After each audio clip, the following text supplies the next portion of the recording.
Hi, I just want to stop by today to share a few takeaways that I got from a mastermind that I was participating on last week, and three main things that we talk about that business owners and entrepreneurs should be doing today to make sure that your business stays afloat, survives, and thrives.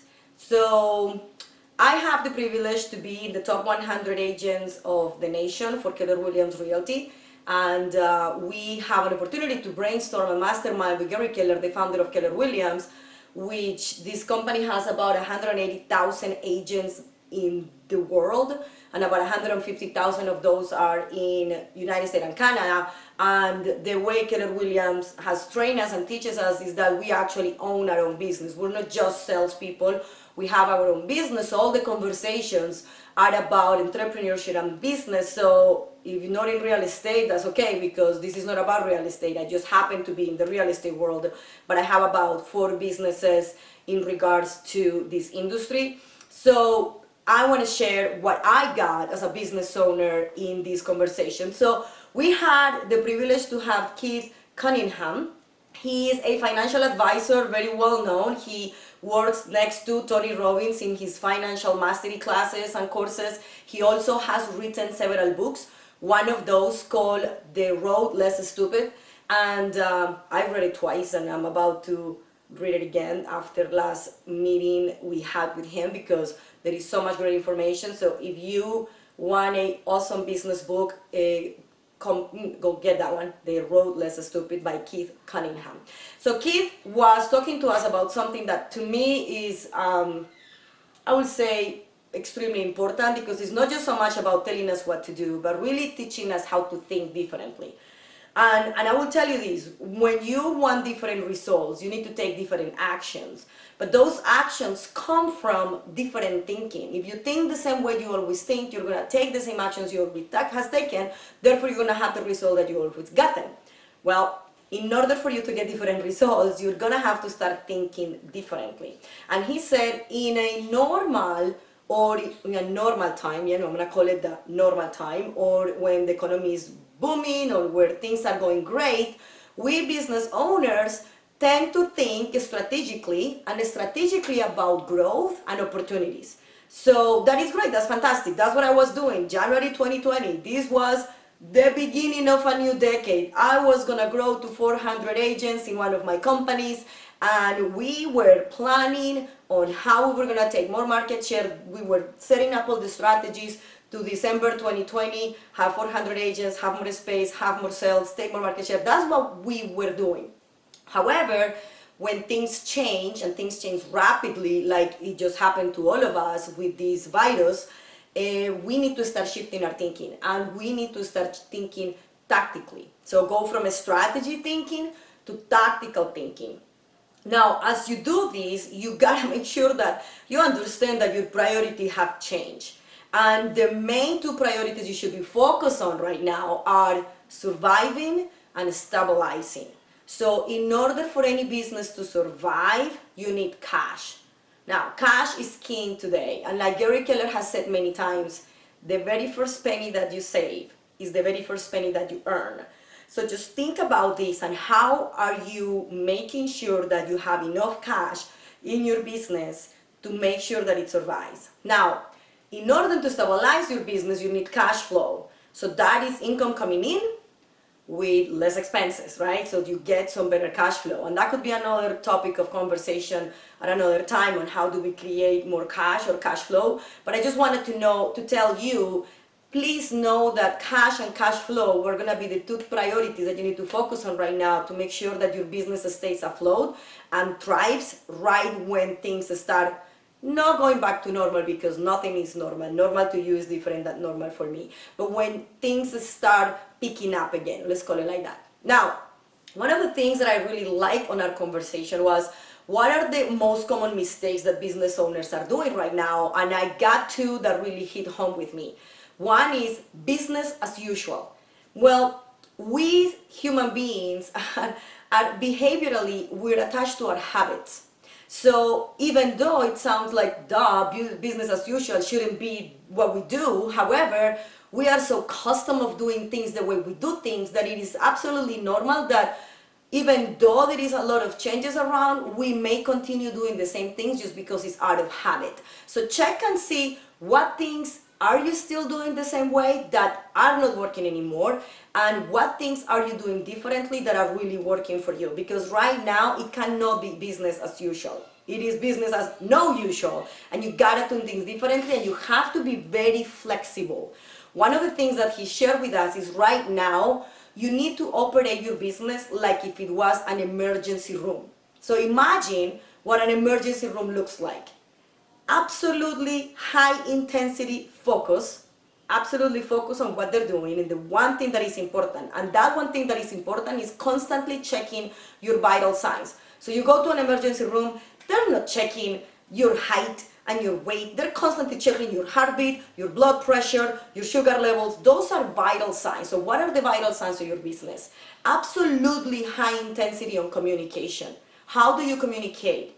And absolutely high flexibility on solution problems, because anything that comes your way, it may not be the same way you will have dealt with it 2 months ago, 6 months ago. Now you gotta have absolutely flexible. So that is not business as usual. And then the second thing, mistake that most of us could be making is that we may think, oh, well, I have enough time to fix that, or I have enough time to get more deals. So, well, I have more time. And guess what? We don't. The time is now. The action needs to be taken now. So if you have been thinking that you have time and then maybe another 2 more weeks or 1 month to get something done, that might be the one thing that gets you out of business. So just make sure that you take action right now. Okay, so now the 3 things that every single business owner should be doing, and it's called an audit. So the 3 things that should be auditing right now to make sure that your business survives and thrives. So the first one, you need to audit your expenses. See, in a booming economy, in a growth mind strategy projection that we could have, we tend to expend more money. And I will say for myself, I was planning on having 400 agents by the end of the year. I had maybe 2 or 3 hires that I didn't need in January, but I knew I was gonna need them comes June, July for the customer service for my agents. So I went ahead and I hired them. Well, that just fattens up my expenses. Maybe you bought furniture, maybe you went and tried to get a new lease, maybe you got more software or hardware, anything that you were strategically planning on having a good use for it in certain amount of months or when you got to a certain point. Well, audit your expenses, because right now you may not need all of those things. And right now you need to cut your expenses to a certain point so that you can create cash flow. Now, you cannot cut all your expenses because you still need the blood to pump the business so you can get more business and stay afloat. And yet, this is the time to go and look all those things that you're spending money on and not just necessarily cut the expensive. The question that you should ask yourself is this dollar producing me $2? Is this dollar producing me $5? What is the return on investment on this dollar? If you have a return on investment, then you can choose to keep it or let it go. You might have 2 different, for example, I have 2 sources of lead generation, and one gives me 1 to 5 return on investment, one gives me 1 to 2 return on investment. Well, if I had to make a choice, I'm going to keep this one that is 1 to 5 versus 1 to 2. So look at your return on investment. If you have some expenses that don't give you a return on investment, but you must have, for example, I must have a credit card services because I charge a fee on a monthly basis to my agents. I must have it. It doesn't give me a return on investment, but I must have it. So if you must have it, the question is, how can I do it differently? Could you negotiate with the vendor? Could you find another vendor? So go ahead and do a very clear audit on your expenses.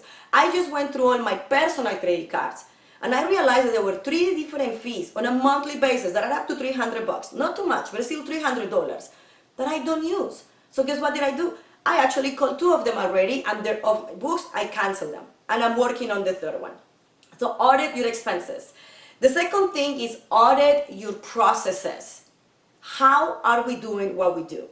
This is an efficiency audit. Guess what? You have been forced for the last 8 weeks to do things differently. Most likely, you have found ways to do things in a way that become more efficient. For us, for example, has been all the meetings that we have been through Zoom. We have onboarded agents without having to be present in the office. So we're actually using technology in a mass efficient way.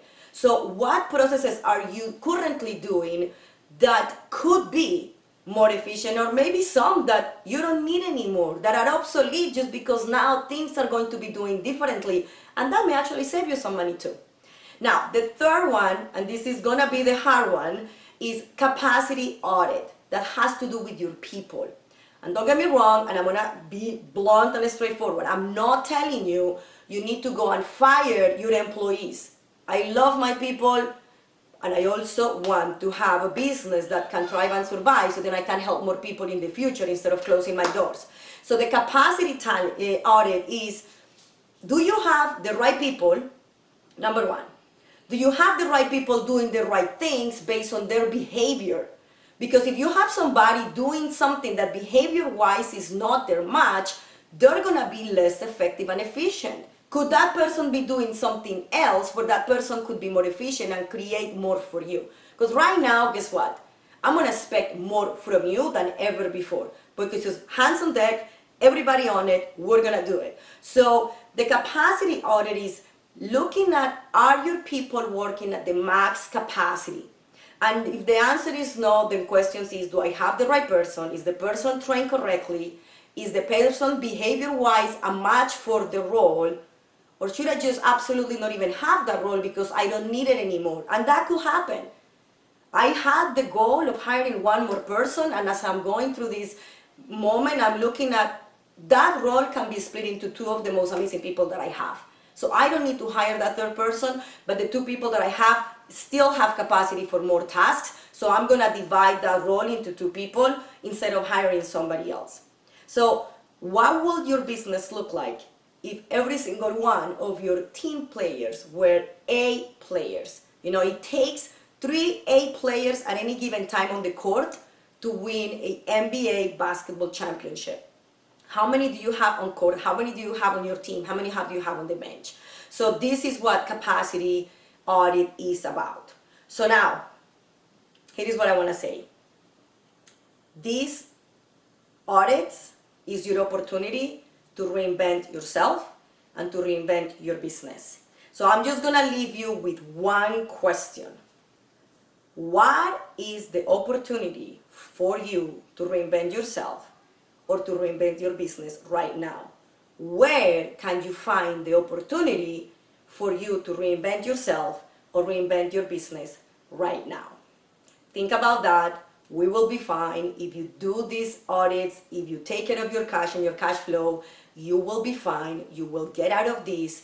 No normal times, some no normal times, but they're still gonna be awesome, and we're all gonna learn how to continue thriving in these businesses that we have put our soul and our mind and our sweat, and we will be okay.